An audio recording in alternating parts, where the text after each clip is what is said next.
જોઈ રહ્યા છો ગુજરાતની એક એવી ચેનલ કે જે તમારા શહેરના પળે પળના સમાચારો તમારા સુધી પહોંચાડે છે। સ્વાગત છે આપનું A1 અભિક્રાઇમ ન્યૂઝમાં।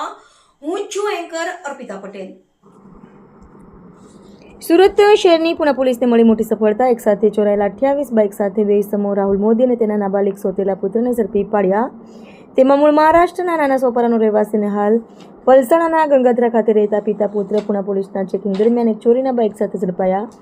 ત્યારબાદ પુના પોલીસ દ્વારા કડકાથી પૂછતા હતા રાહુલ ભાંગી પડતા એક પછી એક એમ 28 બાઇક ચોરીના ગુનાઓ કબૂલ કર્યા। ત્યારે પુના પોલીસે એક પછી એક એમ જ્યાં વેચીની બાઇકોને જ્યાં રાહુલ રહેતો ગંગાધરા ખાતે ત્યાંથી તેમની 28 બાઇકો કબજે કરીને આગળની કાર્યવાહી હાથ ધરી। રિપોર્ટર राहुल कोटड़िया, सूरत।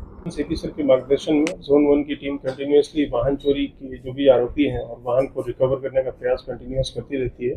इसके तहत पहले भी हमने पूना पुलिस स्टेशन की हद में 22 वाहन रिकवर किए थे राजस्थान और MP से। इस बार हम पूना पुलिस की टीम वाहन चेकिंग के दौरान एक उनको सफ़ेद कलर की होंडा एक्टिवा मिली।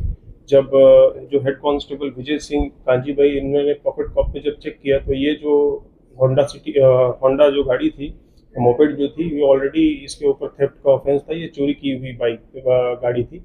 उसको जब पूछपरछ के लिए लेके आए, उसमें दो लड़का और उसकी फादर जो है वो दोनों स्कूटी पे बैठे हुए थे। उनको जब पूछपरछ के लिए लेके आए यहाँ पे तो कंटिन्यूस इंटरोगेशन के दौरान ये पता चला कि उन्होंने सूरत शहर के अलग अलग विस्तारों से, खास करके जोन 1 के अलग विस्तार से जिसमें पूना पुलिस स्टेशन का हद लगता है, और सूरत शहर के विभिन्न अलग अलग विस्तारों में से और वलसाड और तापी में से भी इन्होंने वाहन की चोरी की है।